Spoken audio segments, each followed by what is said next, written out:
Hello again, everyone. Welcome to another edition of Meet the People.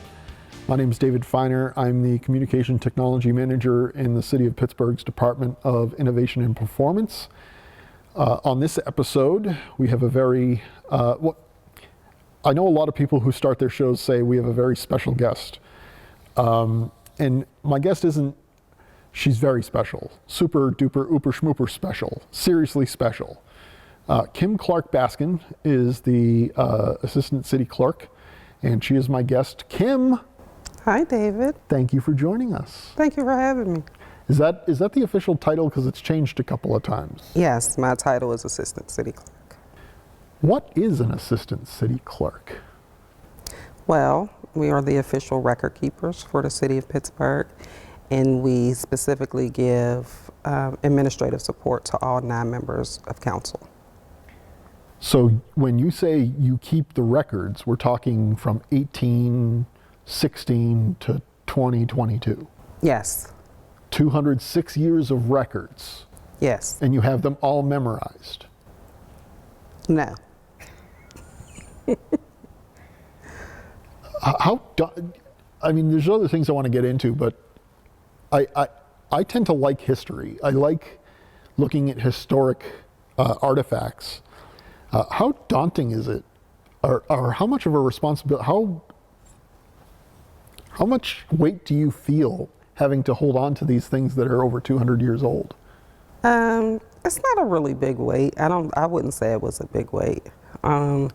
Just knowing that, if myself or my staff makes a mistake, even with making a number incorrect or having a typo, those type of things could definitely change the outlook of a whole piece of legislation. So, but my staff is awesome. They're tenured, so I have a really good team. So I'm pretty confident in saying that, we take the weight and we wear it well. One of the coolest rooms in this building is the vault. Yes. And I just love walking around in there, and I don't know exactly what I'm looking at, but seeing books from 1895 and from 1915 and from 1970 all in one room. How often are you pulling legislation or those books down from 100 years ago? Prior to COVID, we were in the vault a whole lot. You'd be surprised at the things that the constituents of the City of Pittsburgh and even those outside the city request from us. So being able to go in and pull books from the 1800s where the legislation was all handwritten in calligraphy, beautiful handwriting, to changing from typewritten and now being computer generated. It's definitely awesome to see the transition over time. And when we have people that come into the vault, when they tour the vault, they're just like in awe at that we still have records that old and the paper is still intact, and the books, some of the books are a little worn and tattered, but for the most part, our books and our legislation is really in good condition, and our archivist Nick Hartley takes really good care of the older things that we have. Do you always have a pair of white gloves in your pocket just in case? I probably should. Nick probably cringes when we're all in there handling the old legislation and the books, but no. So after COVID, once we came back after COVID, we really don't get a lot of requests anymore. So most of the things that we're getting requests for are computer generated, so which is like awesome. So we really there's really no need to go into the vault.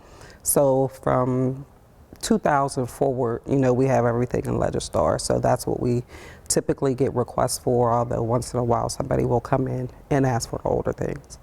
You should change everything on Legistar from computer generated and have it all done in calligraphy so that it matches the stuff from 200 years ago. Okay, are you going to write that stuff out? Yeah. Okay. I'll put that on my list of things to do. Okay. That's not actually how I wanted to start the interview, but it's still fascinating, the amount of history that you have at your fingertips. I've always been fascinated by walking through the clerk's office and seeing how much information you have available to you? Yeah, when I first started, I was in awe, like looking like, I can't believe these people have all this stuff. Like, what do you need this stuff for? But as I grew and got more wise and older, I understood the importance of the history of the city. So now I respect it a lot more than what I did when I was a teenager. So that's actually a perfect segue. Where are you from? How did you start working for the city of Pittsburgh? Give us some background on yourself. Sure. Well, born and raised in Homewood, which is the 9th Council District. I still reside in Homewood with my family. I graduated from George Westinghouse High School in '93. I went to IUP for a stint, did absolutely nothing. Then I finally graduated from Carlow University with my bachelor's in sociology and a minor in psychology with a concentration in criminal justice, none of which I use in my job today. But I did get my degree, and I started in the clerk's office in 1994 as an intern through the prior city clerk, Linda Johnson Wassler. So I would come in during my breaks when I was up IUP, and I would just work during the summers. I would work on transcribing the public hearing and the meeting tapes for her to send out, and eventually they pulled me on full-time, so I've been here full-time since then. So it's about 27 years I have now with the city of Pittsburgh in one department in the city clerk's office. Do you have a special pin for being here more than 25 years? No, just my blue Sharpie pen. That's the only pen I got. So no special pat on the back or like a quarter century? No. That's too bad. You said that you used to transcribe the meetings. Mm-hmm. And so the city clerk back then, what would the city clerk do with the transcription? So we would have stenographers come in, and they would do their thing on their little machine. And while they did that, I would then go back and listen to, of course I couldn't do anything with their tape, but I would go back and listen to the cassette tape, and I would go into the computer and I would type the tapes out. So that's what I did as an intern back in the 90s. Do you have any of your interns do that now? No, I don't have any interns. They would really, really dislike me if I had them do that. Yeah, me, same, yeah. How has besides the obvious technology changes from handwritten to typewriter to computers you stated, what are some of the other technology changes that the office has had happen over the years since you've been here? Really not a whole lot. The one thing that we do have that has definitely pulled us into more up to date is our legislation tracking software, which is Legistar and Granicus, and so that's where we generate all the legislation. The legislation comes over in Word, but one of my staffers goes in and she imports the Word document into Legistar, which generates an agenda for council every Tuesday and Wednesday and any other meeting that they have. So they are able to have a working document. We used to typewrite all of our legislation, so not having to use a typewriter. And we were using a typewriter well into the 2000s, way into the 2000s. So, just being able to watch, to be a part of just the ongoing technology changes and the ongoing improvements in the clerk's office has definitely been one to, it makes me realize how old I am. So going from a typewriter, having to typewrite, and then just going in and just clicking a button, like it's so much easier, I love it. I've been working, this is my first time working for a municipality. But I've worked around municipalities for a really long time, and when I got here, and I started to understand Legistar and Granicus, I was fascinated by the simple fact that somebody could go onto the system, click on an independent bill, watch the video clip of the bill being introduced, watch the video clip of the bill being discussed, and watch the video clip of the bill being voted on. Mm-hmm. And I think I hate to keep using the same word fascinating, but it really is fascinating for people. They may not want to watch a 2 or 3 hour meeting, but if they're interested in one very specific thing, they don't have to scrub and search and try to find. Right. It's all time stamped. When did Legistar come into the city, and how have you changed the ways that you use it over the years? We started with Legistar, I want to say in 1999, and it was definitely it was a huge learning curve for all of us because we were so used to not having that. We were used to having to go in and type everything out ourselves, and as well as our videos, our meetings being video, by you all, by the cable department onto a DVD. So of course, everybody knows what a DVD, you can't just go in and search for one specific thing. Back then you could not go in and search for one specific thing. So being able to have Legistar where you can go in and you know what the bill number is, as you said, and you can click that and go straight to it, because before you would literally have to sit and listen to a 2, 3, 4 hour sometime meeting just to get a 3-second conversation. So, with the constituents being able to now just go in, search directly what they're looking for, pull it out and call us if they need a copy of it, or, if they have more questions, or we can direct them down the hall. It's just it made our lives a lot easier. So, the addition of Legistar has definitely been, I think one of our biggest improvements in the clerk's office. Maybe this isn't something you've tracked, but how many calls did you get before Legistar, and how many calls do you get since Legistar? Is it increased, decreased? I don't know, David. I told you I'm old. I cannot remember over 20 years ago. I would say that the calls have definitely decreased because people are now able to navigate through the internet and go on to the LIC, which is a Legislative Information Center, on Council's webpage and also the clerk's webpage, to go in and search for legislation themselves. So the older legislation, unfortunately, we have not got around to inputting that into Legistar. That would take a very, very long time, and so we're just not sure, if we'll ever be able to get that done. But the good thing is we keep everything on site here in the office, so we have all the legislation from the 1800s to present. So you would be surprised, a lot of people still call like, I need the street vacation from 1894, and so my staff is versed enough to go in, pull directly what it is, what they need, copy it, and then, give it to the constituent for whatever reason that they need it.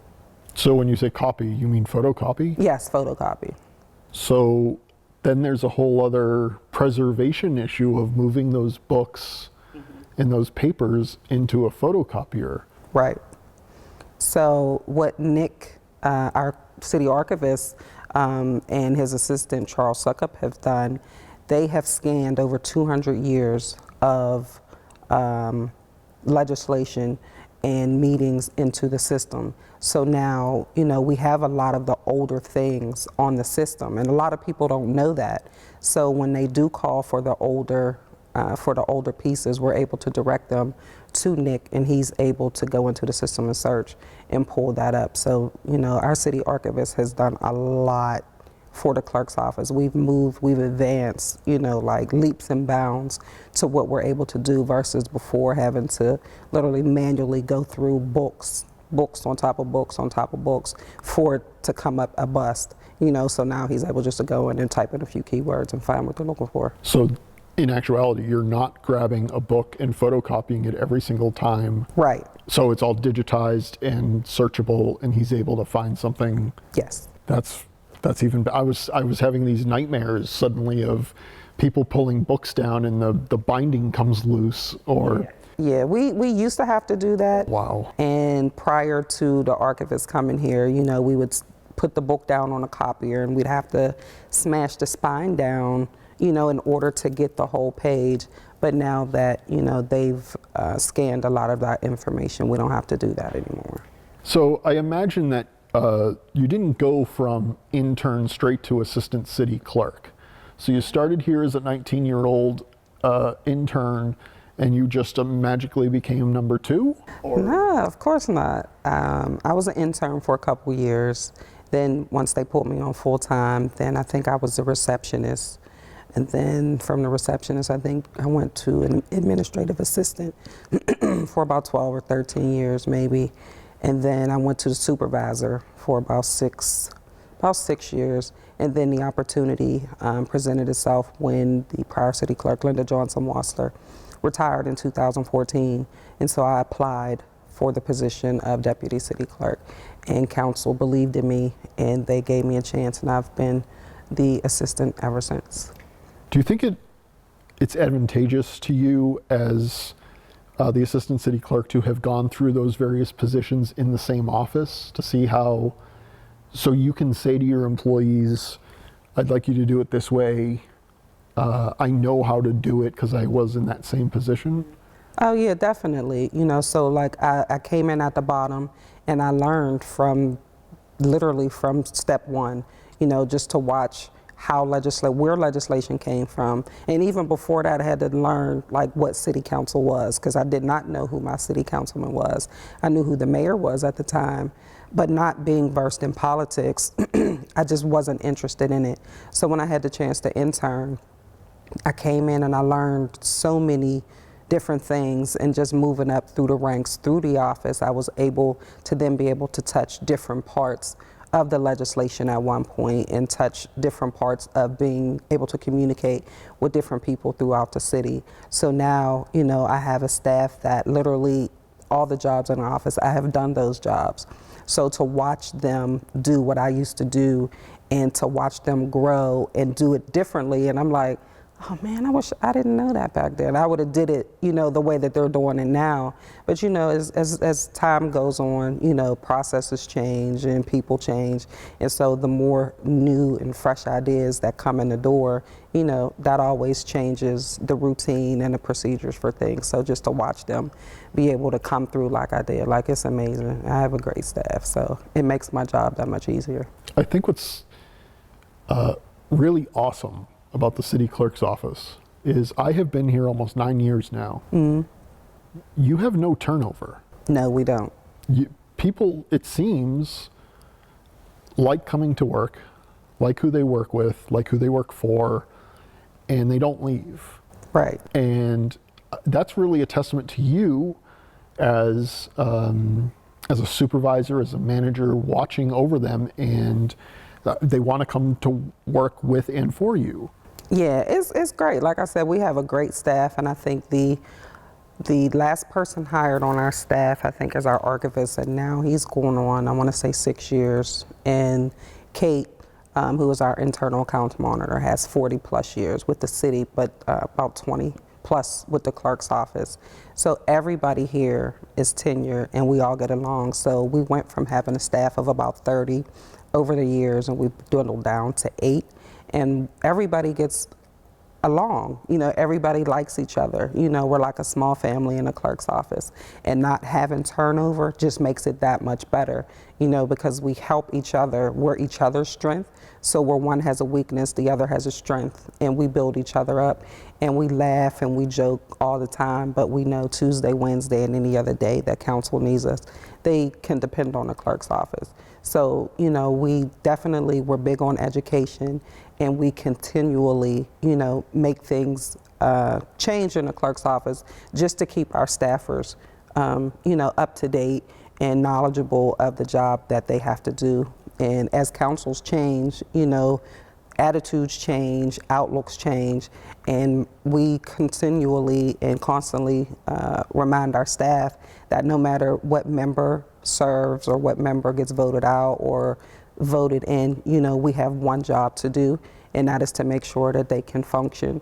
And so, you know, being able to work together and, you know, just be positive around each other, like it's great. It definitely is great.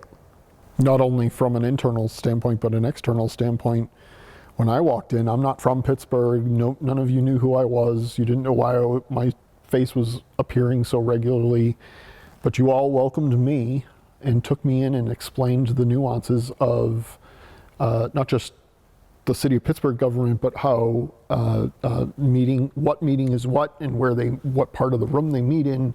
You were all pretty fantastic. You are all pretty fantastic in the way that you, not just as a separate entity, but you're welcoming of all these other people that are changing over throughout the city. Yeah, I think, we have to be, because we have so many different relationships throughout the city. I think it's very important that we foster positive communication and positive relationships. So just so they know, anytime they need the clerk's office for any reason, we try to be hospitable. We try to be very welcoming, because I would want my staff to be able to go to another department and they get the same reception that people, come, whether it be constituents from the outside or internal workers. I want them to always be able to walk away and say, like, the clerk staff, like, they're great, they're friendly, they def their hands on, and nobody rarely gets turned away with something that we can't find. Like I said, I can't, raise my staff up enough, just they're awesome at what they do, so it like makes me proud, to be able to say that I have a staff that I 100% depend on, and they 100% depend on me, so that's what I think our team is like great. The communication is awesome. Everything that you just said times a million, and I know the answers to the questions I'm about to ask, but I kind of want to talk through them anyway. There were very few city employees who went home 2 years ago on a Friday and had to be not only up and running first thing Monday morning, but it'd be a seamless process. What changed in COVID? How were you, like I said, I know the answers to these questions because I was part of all the discussions, but how were you able to go home on a Friday and be up and running on Monday when COVID hit? Partly because my staff, they are so well versed in the everyday, runnings of the clerk's office. So when COVID did hit, panic set in for a brief moment, like, I don't know how we're going to do this, so we definitely couldn't do what we done during COVID without your assistance. Like, you were absolutely great in helping us and assisting us in getting council state, being able to keep council afloat so that the public can still be a part of our everyday process. But my staff being able to go in and work the system and know, like, okay, we definitely need A and B to make C work. And so we sat, days before everybody had to go home, like, okay, this is what we need to do. So this is how we're going to disseminate this. You do this, you do this, you do this. Everybody will still continue to do the same thing. We'll just do it from home. And the communication, that my staff has is absolutely awesome. So when one couldn't, the other one could, so when equipment went down, we always had another one that was up and running and able to make sure that when that person went down, everything still went running. I'm going to be completely honest for a second. One of my favorite parts, and I know if I say my favorite parts of COVID, because that's a weird statement to make, but when we all went home and we were on Zoom, my probably favorite part was anytime you would appear on screen, you would turn on your home laptop or work laptop, and you always had some awesome TV show playing in the background on your big TV and your children running around. I think that one thing that gets overlooked throughout all of that is we were trying to show the public that the city was still functioning and everything was still happening, but we're at home. Right. And I mean, I had the same thing. I mean, my son was running around the house screaming and yelling when I was trying to conduct things. But it was almost every single city council meeting, I was always trying to figure out what was on the TV behind you. I hope I'm not embarrassing you by saying that. No, you're not. We have a 5-year-old. She'll be 6 in October, and schools was closed, daycares were closed. So it's like, okay, now I have to juggle being a mom while at work. So sometimes work is like a getaway. I'm like, okay, I can, I have 8 hours to myself. Like, what am I going to do today? So not being able to get away, but still like juggle. Okay, like you can't watch Peppa Pig while Peppa mommy's Pig? watching. That's Like right. while mommy's working, you can't, watch Adley or YouTube. You can't do that. So you have to, So a lot of times I kept my mic turned off because she's playing with Barbies right next to me, and people may have seen like like a jerking motion, and I'm like kicking Barbies off my feet and kicking the little baby Yoda out the way. But it was, in the beginning it was hard, but as we kept going, and as time went on, it got easy, because it's like, okay, each day and each week she's like, okay, if mommy got the office door closed, I know I can't go in there, so she would be in the room with my husband.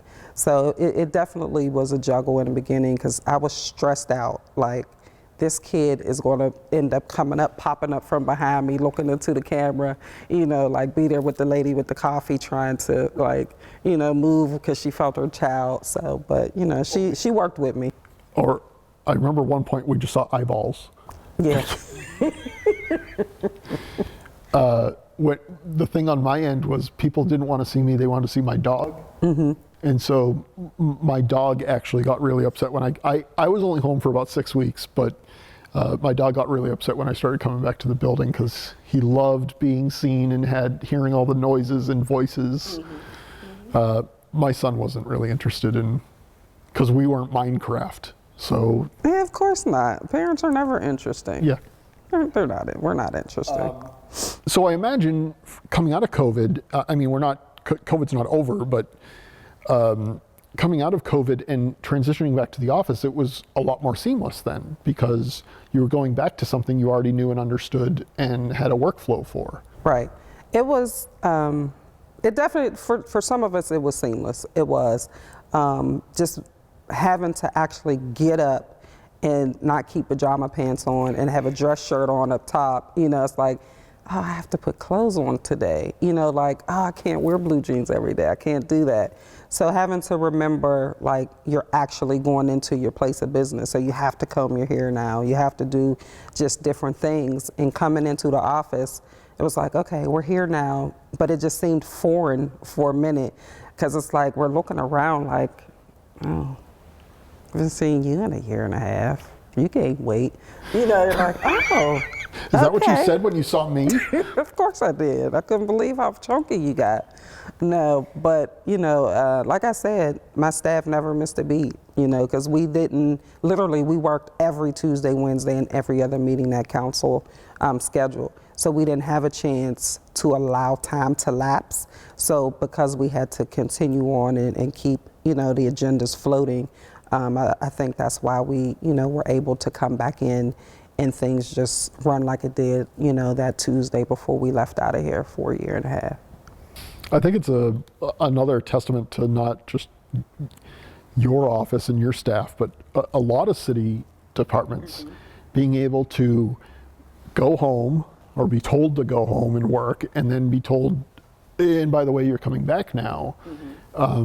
There hasn't been a major lapse in coverage for various, whether it's public safety or DOMI or city planning or the clerk's office or INP. There has been very little lapse in coverage for people at home. They haven't really suffered at all from city services not happening. Right. And I think, the city of Pittsburgh, I truly commend all departments across the city, for the work that they put in during that time. It was stressful for everybody. It was a little more harder for some than it was for others, but the services continue. When you work in public service and you work in government, like, life, it goes on. So it cannot be a lapse in service, because if there's a lapse in service, then you have over 250,000 people who it affects, and then you have 9 council members who represent various districts in the city of Pittsburgh. So, you can't stop, because there are people out there who actually depend on city services, whether it be, whatever the city is able to do for their constituents. So if there's a lapse in service, then that affects the livelihood of some people. There's there were elderly people who, depended on the city. There's elderly people, contacting council when they had issues, when they had food, lack of food, when they couldn't get transportation to go to the doctor. So our members work 24 hours a day to make sure that, their residents in each respective district got the things that they needed. So I'm sitting here talking to you and I'm listening to all your answers, and it's really hard to tell. Do you like your job? Of course I like my job. I love my job. I think because it's not the same thing every day, and just watching. It's funny being on the inside of the political realm before, when I was on the outside, before I became an intern. I used to be like, well, who are these people? Why are they fixing the park? Or, how do the roads get paved? This park is really horrible. Who do I contact? And well, where's all this money coming from? So now that I learned and I'm on the inside, now I get mad even at my kids. What do you mean you don't know who your council representative is? No, if you have a problem, this is who you call. You make sure you do that. And they're looking at me like, yeah, Mom, no, we wait for, you can handle that. So I always try to push, knowing who your grassroots local politicians are, I think is very, very important. Because if you don't, literally things will pass you by and you're like, well, you know what I mean? So I think it's very important, especially for the youth, because the youth of today will be our leaders of tomorrow.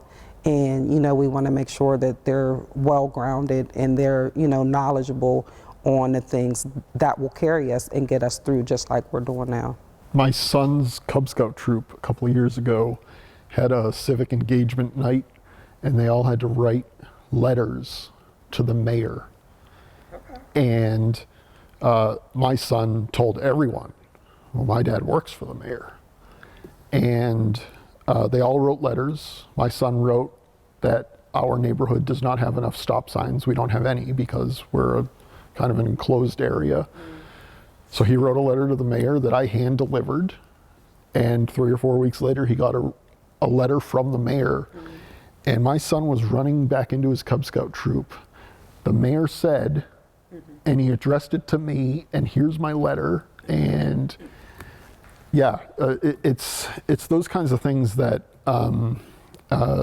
he doesn't, he's 10 and a half, so he doesn't totally understand the concept of city council and what is legislation and how does it get passed. But he saw firsthand that if you contact your elected leaders, they will respond in some way. Yeah, we, through Pittsburgh History and Landmarks, they used to, prior to COVID, they would have classes from different schools come in, and I would talk to the students and just teaching them about, the cities, the neighborhoods that's up on the ceiling, and the mayor's names that goes out on the wall, and letting them know, if there's a playground, where the ground is messed up, tell me where you live at. And I say, well, this is who you call, and this is what your council person's supposed to do. So even the young minds, 2nd, 3rd grade, they are so curious as to how things run, so being here and talking to them, and they're throwing 15, 16 different questions at me, and I'm looking at the teacher okay,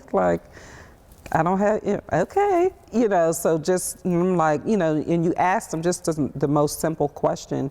And I would always say, what's the one thing if you could change about where you live at, what would it be? And 99% of them would say, I would make it safer. So, just to hear kids, say that they want a safer neighborhood, I think that screams volumes about what needs to be done, what can be done, and you look at where it's coming from, because, we want to protect and foster our children so they can grow up to be productive citizens. And just to watch the amazement in their eyes, especially when a council person would come in or our sergeant at arms would come in, and they just get so excited, like they were celebrities. I'm like, okay. And they would, Councilman O'Connor always gets them to scream to wake up the mayor back there. So they always got a kick out of that. So, just being around children and listening to them and watching them grow, that does my heart good, because I've raised so many of them, it just, you know, that's just a part of who I am. Random question. Can you name every single city council member that has been here since you started? I can try. Yeah, I can. Go ahead. I can. I don't have a list. I'm just. So why would you ask? So I could just say anything and you would know. I do have 4 completely random questions, have nothing to do with your job. Number 1, what is your go-to karaoke song? I don't sing karaoke. Yeah, you do. What's your go-to karaoke song? Everybody has a go-to karaoke song. Okay. DMX, Lose My Mind. Okay, good. Do you have a deep enough voice for that? No. Okay, well, whatever. Can you recite the alphabet backwards? No. If I look at the paper, I can. What? If I look at the paper, I can. Well, yeah, so can I. What was your favorite childhood cartoon? The Flintstones. Really? Mm-hmm. That's it? Really? Yes. That is not what I would have expected. I would have expected like She-Ra or I didn't watch. Smurfs or No, the Flintstones. Flintstones. Awesome. Do you know there's a great TV fact about the Flintstones? No, what is it? Do you know what it is? No, what is it? Fred and Wilma are the first couple to be seen lying in bed together on primetime television. Really? Yeah. Wow. You wouldn't think the Flintstones, but yeah. Wow. Which is your favorite incline, the Mon or the Duquesne? I've never ridden either. Aren't you from here? Yes, I am. You're from here. Mm-hmm. And you've never ridden on either incline? No, I haven't. You just haven't had the time? I was never interested in it. Really? Mm-mm. Okay. It's one of the first things my wife did when she brought me here for the first time. Really? Yeah. Yeah, no. Rode the incline. Huh. I thought everybody had a favorite incline. Not me. Oh, okay. Well, then I guess I've got to find another question for you. Do you have a hidden talent? It's just between you and me. Nobody's watching. Yes. What is it? Writing. Right. I can write also. I write poetry. Oh. Don't do it. We're not going to be able to read it, are we? I thought you were going to ask me to recite something. I wouldn't put you on the spot like that. Okay, good. So if anybody from the public, you had talked about people asking about legislation, you talked about people requesting information. So if somebody wants to contact the clerk's office for information, how can they go about doing that? They can give us a call. Clerk's office is 412-255-2142. The city clerk secretary is 412-255-2138. And we can also be reached on our website, which is pittsburghpa.gov/city clerk's office. Well, Kim, I really appreciate you taking the time to do this. I know that you don't always like being in front of the camera, but I really appreciate you taking the time to do this, to give us some insight as to what happens inside the city clerk's office. You know that I appreciate everything you do for me to help make my life a little easier. I hope that I do a fraction of that for you. We just have a really great working relationship. I've always enjoyed being around you. You know that. You're not going to cry, are you? Of course not. Of course not. Thank you for doing this. I really appreciate it. Thank you for having me. It was definitely a pleasure. You know, it's been a pleasure working with you over the years. I look forward to many, many more. And, you know. We're going to be at the old folks home together, sitting in Adirondack chairs. Well, you're a little older than me, so. But you're way older than me. And don't say it. We're going to sit in the Adirondack chairs, and we're just going to be screaming at the TV, the clerk then, the city council members then, why are they doing it that way? Oh, absolutely. I look forward to this in about 20 years. Same. Well, you're a lot older than me, so it might be 25 years, but yeah, like I said. Okay. All right. And to those of you watching, thank you for watching, and we'll see you next time right here on Meet the People.